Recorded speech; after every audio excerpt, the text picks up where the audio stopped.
le projet étant vraiment important pour l'Afrique parce qu'il vient mettre en exergue un souci qui peut ébranler la situation politique, sociale et même parfois sanitaire de certains pays. Les journalistes ont accepté de rentrer en collaboration avec ce projet, mais c'est à la base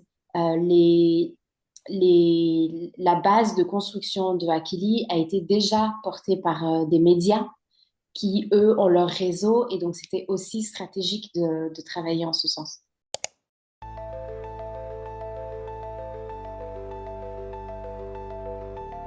Bienvenue dans Deep Media, le podcast qui décrypte les médias à l'heure du numérique. Je suis Julien Bougeot, consultant social média et IA générative, mais avant tout passionné et curieux de l'univers média depuis plus de 15 ans. Dans un écosystème en perpétuelle transformation, comment les médias s'adaptent-ils? Comment se réinventer face aux nouvelles technologies et aux géants du numérique? Quel avenir pour l'information et ceux qui la produisent? Si ces questions vous intriguent, alors vous êtes au bon endroit. Deep Media, c'est un temps de réflexion et d'échange avec celles et ceux qui façonnent l'avenir du secteur. Ambre Delcroix, bonjour et merci de participer à ce podcast et d'être la 7e invitée au micro de Deep Media. Merci, c'est un beau chiffre 7. Parfait. Donc, sauf erreur de ma part, vous êtes journaliste indépendante, consultante en relations publiques, mais aussi vice-présidente du Cluster Digital Africa, plateforme d'intelligence collective ayant pour objectif de co-construire une souveraineté numérique africaine. Donc voilà, j'espère que mes Exactement. informations sont correctes. Ce que je vous propose pour Exactement. commencer cette interview, de vous présenter succinctement, et puis également de nous présenter Akili, donc l'assistant de fact-checking nourri à l'IA générative auquel vous avez participé. Oui, alors moi je suis journaliste, je travaille sur la mise en valeur de l'actualité africaine et de la diaspora depuis la France. Je suis également entrepreneur et je crée des ponts entre l'Afrique et les différents continents, notamment l'Amérique latine, l'Europe, l'Asie. Et voilà, Akili, en fait, est un projet qui est né d'un constat qui est le fait que la désinformation en Afrique progresse vraiment très rapidement, avec notamment l'évolution des réseaux sociaux, WhatsApp, Facebook, TikTok, pour ne pas les citer, et qu'il y a une culture qui a du mal et des difficultés à avoir accès à des informations qui vont être fiables. Et donc, Akili vient subvenir aux besoins de fiabilisation des informations qui sont trouvées sur Internet avec le soutien de l'intelligence artificielle. D'accord. Donc ce projet, il est également soutenu par Tama Media, si je ne me trompe pas. Oui, alors c'est un projet qui est développé par plusieurs structures, qui a été créé pour l'Afrique francophone, déjà par des structures qui sont dans le média, qui sont Mhm. basées en Afrique, notamment Tama Media, qui est un média qui décrypte l'actualité de l'Afrique avec des journalistes qui sont dans différents pays africains francophones. Et donc dans ce projet également, La Voix de Mopti, qui est un média qui est basé au Mali, et Satenal Media, qui est basé au Sénégal, avec un développement qui a été fait par une structure qui est basée en Côte d'Ivoire et qui s'appelle Inexium. D'accord. Donc fait exclusivement avec des acteurs africains et plutôt de la francophonie. Vous n'avez pas eu d'apport, on va dire, extérieur, technologique ou humain ou Alors, le soutien financier a été fait par l'Organisation internationale de la francophonie pour ce projet. D'accord. Juste petite question de curiosité, Akili, est-ce que ça se traduit? Est-ce que ça n'a pas de traduction? Est-ce qu'il y a une signification particulière? Alors oui, Akili veut dire intelligence. D'accord. Donc, on est un peu dans le thème, justement, c'est un mot bambara. Ok, très bien. Bon, au moins, en termes de culture, c'est très bien. Si on commence de manière globale, comment est-ce que ça fonctionne Akili? Comment est-ce qu'on peut avoir accès et en gros, quelle est à la fois sa mission et jusqu'où on peut lui demander d'agir? Alors, Akili est disponible sur les plateformes d'applications classiques, Android et iOS, et est aussi disponible sur les réseaux Instagram, WhatsApp, Facebook. Donc, elle fonctionne avec un système où on va venir poser une question à l'intelligence artificielle, soit avec la voix, soit avec du texte, soit via une image. Et l'intelligence artificielle va fouiller dans une base de données de sites Internet qui ont été référencés comme des sites sécurisés pour une information vérifiée. Et si l'information est trouvée sur le digital, la réponse va être donnée à l'utilisateur. Si l'information n'est pas trouvée, il y a une escalade qui se met en place et qui va envoyer une demande à des journalistes fact-checkers qui viennent appuyer l'utilisation de cette application pour vérifier avec des humains la véracité d'une information.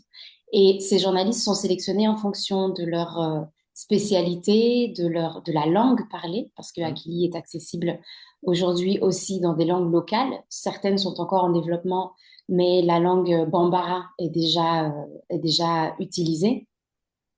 Et donc, ces journalistes vont vérifier l'information et si eux n'arrivent pas à trouver dans les 2 heures une information pour répondre à la demande, il y a une escalade supérieure qui va envoyer une urgence aux, aux développeurs en fait de l'application.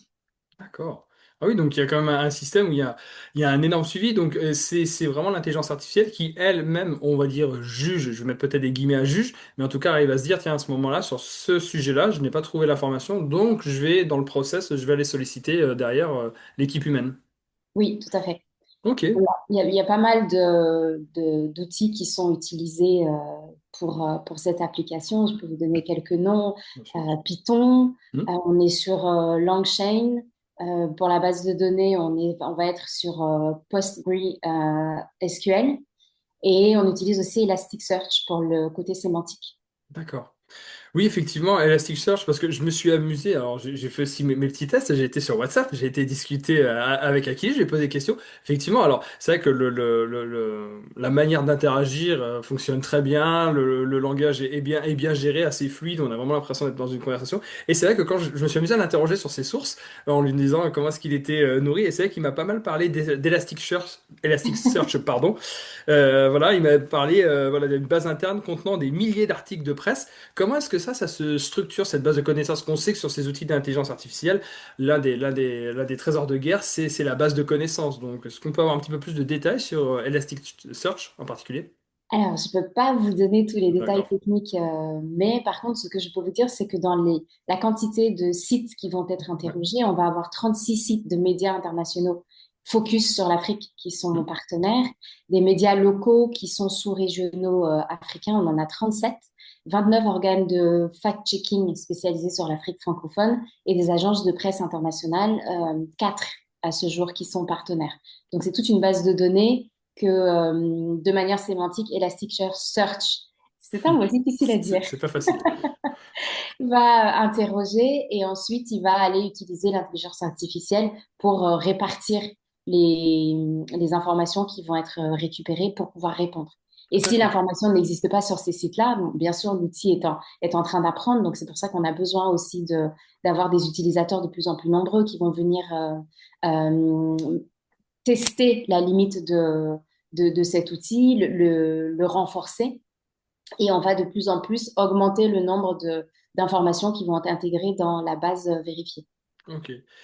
Et donc, en termes d'usage, quand vous le présentez, c'est quand même assez impressionnant en termes de médias impliqués. J'ai pas forcément connaissance d'un outil qui soit aussi transverse que celui-ci, parce qu'en fait, là, vous touchez plein de pays.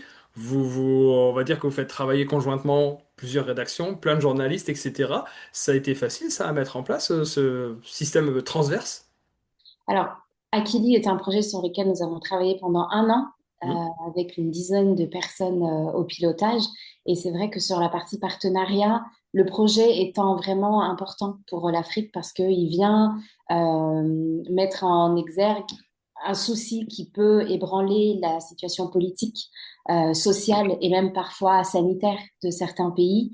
Les journalistes ont accepté de rentrer en collaboration avec ce projet, mais c'est à la base la base de construction de Akili a été déjà portée par des médias qui, eux, ont leur réseau et donc c'était aussi stratégique de travailler en ce sens. D'accord. Ouais, impressionnant, en tout cas, dans la manière de faire. Quand on parle des LLM, effectivement, il y a un sujet qui revient. Je vais utiliser des mots-clés, hein, hallucination, neutralité, pédagogie, des choses comme ça, comment est-ce que ces paramètres-là, on peut réussir à les travailler et sans doute à les affiner au fur et à mesure pour rendre un outil le plus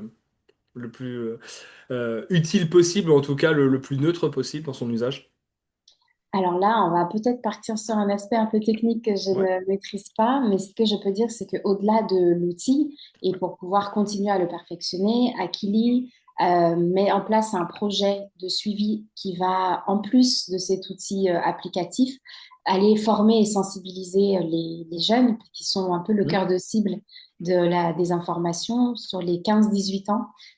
Différentes actions sont mises en place en Afrique pour former les jeunes sur la désinformation, notamment des ateliers éducatifs aux médias dans les lycées et les collèges, des ateliers de co-création de contenu anti-fake news avec ces jeunes et la constitution d'ambassadeurs qui vont venir sensibiliser sur la lutte et le réflexe à avoir quand on veut transmettre une information, le réflexe le réflexe de vérification avant la transmission, parce que c'est souvent ça le souci, c'est de véhiculer une information qui n'est pas correcte parce qu'on n'a pas la connaissance et le réflexe de devoir la vérifier.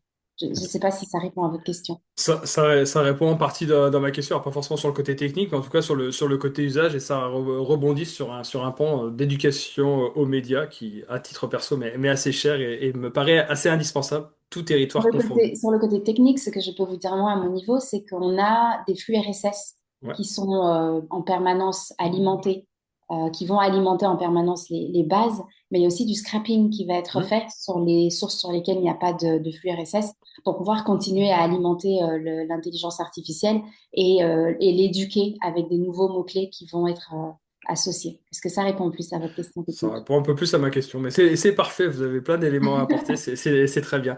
Juste si on dézoome un tout petit peu, là on va dézoomer un petit peu d'Akili. Tout à l'heure on en parlait au tout début de cet entretien, on parlait de WhatsApp, WhatsApp canal d'information assez important dans le monde et effectivement en Afrique, dans la francophonie. Comment est-ce que ça, vous le jugez, vous le percevez dans la pratique médiatique, la pratique informationnelle? Alors sur WhatsApp, donc on a les contacts perso et Akili fonctionne avec...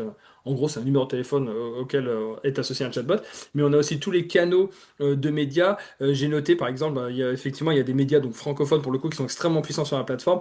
J'ai noté par exemple que RFI avait 2,1 millions d'abonnés sur WhatsApp et France 24 en comptait plus de 4,1 millions. Donc sur cet écosystème, sur l'usage de WhatsApp dans le schéma informationnel en Afrique, est-ce que vous avez un petit mot à dire là-dessus? Alors, c'est vrai que WhatsApp est aujourd'hui une des applications après Facebook, je pense, la plus utilisée en Afrique parce qu'elle permet de rester en contact avec la diaspora à Hmm. l'international. Beaucoup Ouais. des personnes qui vivent en Afrique ont de la famille qui sont à l'extérieur. Donc, pouvoir les appeler via WhatsApp est vraiment utile. Et donc, c'est devenu un canal qui est privilégié pour toutes les communications. Hmm. Et dans la circulation d'informations, aujourd'hui, toutes les grandes structures, même le ministère des Affaires étrangères en France, a un canal WhatsApp via lequel il va faire circuler les informations. Donc, aujourd'hui, WhatsApp est devenu un lieu central pour pouvoir diffuser des informations, quelles qu'elles soient. Donc, c'était important pour nous de pouvoir, avec Akili, être présent directement au cœur de la circulation de ces informations-là Hmm. en sachant que l'information a besoin de circuler. Les choses évoluent sur la partie médiatique. Avant, on avait la presse qui était écrite, elle devient de plus en plus digitalisée.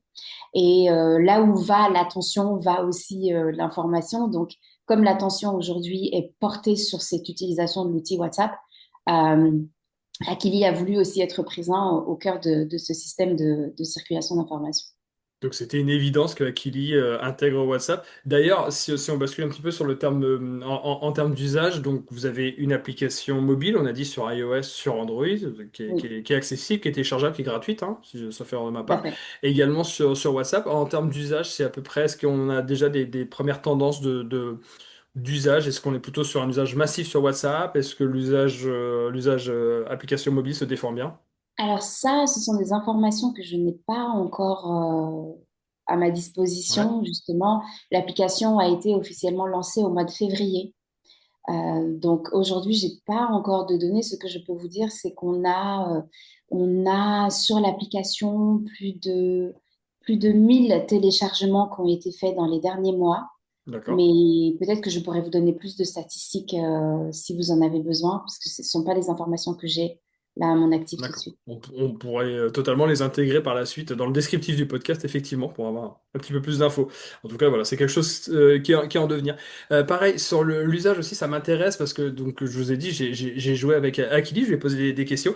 Je voulais savoir, est-ce que vous avez aussi, par rapport aux développeurs et par rapport à l'usage que vous avez pu observer, est-ce que vous voyez que c'est plutôt, en gros, on pose une question à Akili, il nous répond, on s'arrête là, ou est-ce que les gens ont tendance à un petit peu relancer Akili, le questionner un petit peu plus profondément, approfondir certains aspects, ou est-ce que c'est vraiment juste question, réponse et ça s'arrête là? Non, c'est un peu comme sur la plupart des outils d'intelligence artificielle. Les gens vont avoir tendance à jouer un peu au début pour tester, Hmm. voir les informations qu'ils peuvent recueillir, parce que je pense que de toute façon, on est un être de méfiance. Et donc, les gens vont utiliser au début l'application pour faire des tests et voir quelles sont les réponses possibles et toujours essayer d'approfondir les informations. D'accord. Donc vous-même, et est-ce qu'il y a déjà des choses qui ont été observées sur des biais ou sur des choses où vous vous êtes rendu compte que voilà, les réponses, elles étaient pas satisfaisantes, ou on est arrivé un petit peu dans un espèce de cul-de-sac, une voie sans issue, ou pour l'instant. Alors, ça arrive qu'on puisse Ouais. avoir des réponses qui ne sont pas disponibles, en tout cas sur les bases de données que nous avons identifiées comme fiables aujourd'hui.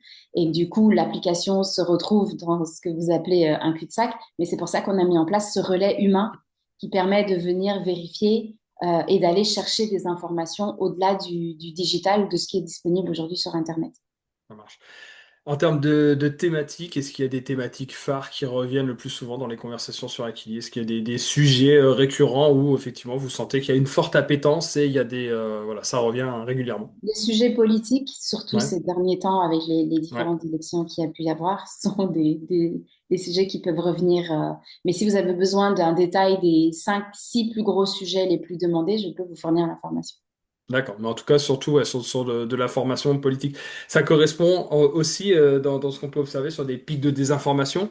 On peut penser effectivement à tout ce qui est démocratique, les élections, des crises sanitaires, des conflits sur le territoire. C'est ça aussi. Est-ce qu'il y a une vigilance accrue et particulière qui est mise sur ces sujets-là? Peut-être, par exemple, dans votre processus, est-ce qu'on activera plus facilement les journalistes quand on est interrogé sur ces sujets-là pour peut-être prendre peut-être moins de risques? Oui, justement, parce que ce sont des sujets qui sont assez sensibles et en temps d'élection, Hmm. on sait qu'il peut y avoir justement des propagandes qui peuvent venir de l'intérieur du pays ou même de l'extérieur, d'autres pays. Et donc, tout ce qui va être sujet sensible va être renvoyé et suivi d'un peu plus près avec certaines alertes vers les journalistes fact-checkers et Donc, qui ont tendance en plus à augmenter. C'est-à-dire qu'au départ, il y a eu 10 journalistes et puis le nombre est en train de grandir. actuellement, vous pouvez estimer à peu près à combien sur ce nombre de journalistes fact-checkers? Alors, à peu près une quinzaine D'accord. de journalistes, mais l'idée, c'est justement de continuer à alimenter le robot, de continuer à alimenter en termes de financement aussi ce projet pour pouvoir avoir des journalistes qui vont intégrer le projet et à terme devenir même professionnels avec cet outil. C'est la fin de la première partie de cette interview de Deep Media avec Ambre Delcroix, journaliste indépendante, consultante en relations publiques, mais aussi vice-présidente du cluster Digital Africa. Je vous donne rendez-vous prochainement pour la suite de cet échange où l'on va continuer d'explorer le futur des médias à l'heure du numérique. En attendant, pour ne pas manquer les prochains épisodes, abonnez-vous à ce podcast et mettez les commentaires et étoiles adéquates. Deep Media est un podcast autoproduit par Follow Me Conseil, agence de formation et conseil stratégique spécialisée en IA générative et social media. À très bientôt.